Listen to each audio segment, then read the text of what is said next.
Well, I've said repeatedly that Israel's decision to act against the Hamas terrorist leadership in Qatar was a wholly independent decision by Israel. It was a decision taken by me and our top security force chiefs. It was conducted by us, and we assume full responsibility for it because we believe that terrorists should not be given a haven, and the people who planned the worst massacre of the Jewish people since the Holocaust cannot have immunity. So we did it on our own, period. All I would add is that we are focused on what happens now, what happens next, what role can Qatar play possibly in reaching an outcome here that leads not just to the end of this hostilities, not just to the release of all of the hostages, both living and deceased, not just the disarmament and elimination of Hamas, but also a better future for the people of Gaza, which isn't possible as long as Hamas exists, which isn't possible as long as 48 hostages are being held. And so we're going to continue to encourage Qatar to play a constructive role in that regard. We're focused because at the end of the day, no matter what has happened, these fundamentals still remain. There is still a Hamas, there is still 48 hostages, and there is still a war going on. And all of these things standing in the way of a better future for the people of Gaza and a peaceful end to what's happening now. And to see someone who was engaged in what we need more of, assassinated in the process of doing exactly that. Because that's where he was assassinated. He was assassinated in the middle of that kind of discourse. I think was an effort not simply to silence Charlie's voice, but I think is an effort to intimidate and silence that kind of effort in America. And I think for the world to engage in that kind of discourse with people you disagree with. And once a society loses the ability of people with strong disagreements to engage in discourse, then the only option you're left with is either silence or violence, neither one of which is acceptable. Both are very destructive. Mr. Prime Minister, according to reports, not only did the IDF operation in Qatar fail, but classified IDF capabilities were also exposed in the attack last week. Do you regret it in retrospect? Well, I don't accept the premise in your question, which is that Hamas, that the raid failed. Didn't fail because it had one central message, and we considered it before we launched it. And that is, you can hide, you can run, but we'll get you. You can, and this is important. I mean, terrorists they think they enjoy immunity, they'll do it again and again and again. And if you deny them that immunity, they'll think twice. לכן הטענה שהפעולה בקטר נכשלה, אני לא מקבל אותה, כי הדבר העיקרי שרצינו להעביר זה המסר. שאתם לא מקבלים חסינות בשום מקום בעולם. זו הייתה המדיניות שלנו, וזאת היום המדיניות שלנו.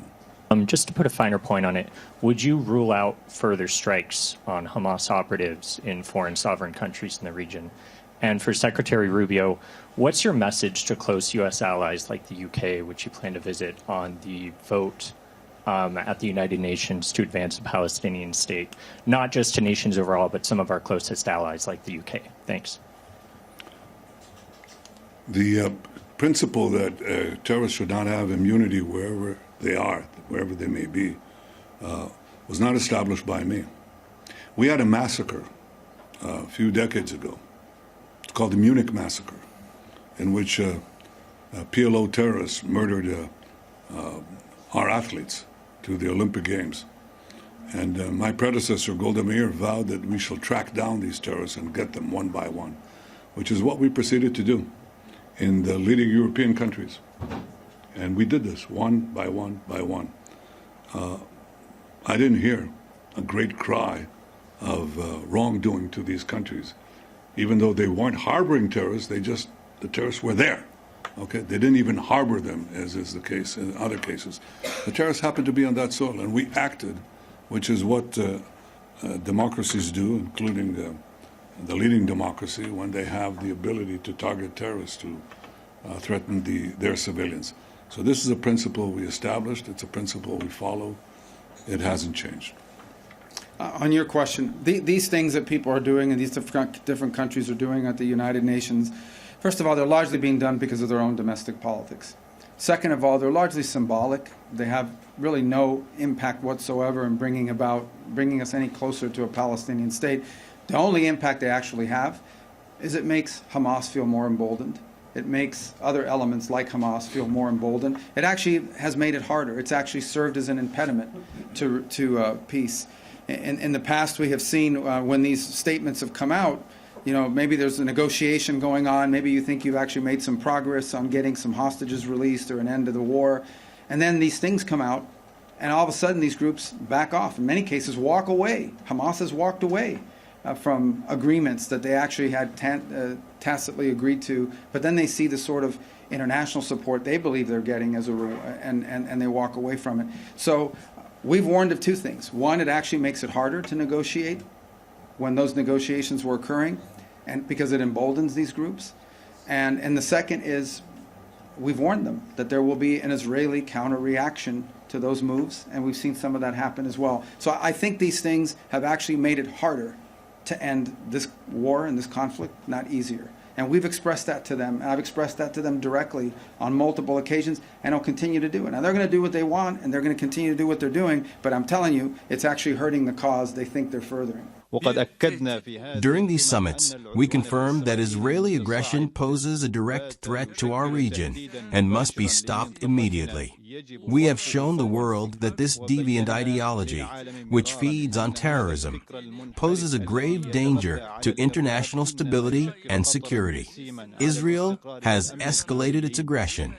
Following Gaza, it has targeted Lebanon, Yemen, Iran, and Syria. It has attacked civilian ships off the coast of Tunisia and assassinated politicians and elected officials. Today, its aggression has spread to Qatar, a country that has been seeking to mediate peace. This latest escalation has taken Israel's rampage to a whole new level and is the focus of today's summit in Doha. Dear brothers and sisters, it has become clear that the Netanyahu government aims to continue committing massacres and genocide against the Palestinian people while dragging the entire region into chaos and instability. We are facing a terrorist mentality that thrives on bloodshed and chaos. We realize that Israel will not stop its occupation and destructive policies unless it is confronted with strong deterrence and strict punitive measures, and we have the capabilities to do so. It has become necessary to achieve self-sufficiency in vital areas, foremost among which are defense industries and development. We are ready to share our expertise and capabilities with you. My dear brothers, we must intensify our cooperation in these areas to secure the future of our people. I would also like to emphasize the importance of exerting economic pressure on Israel. Previous experience has proven the effectiveness of such measures. For example, Turkey suspended all trade with Israel a year and a half ago, thereby giving up approximately $9.5 billion annually.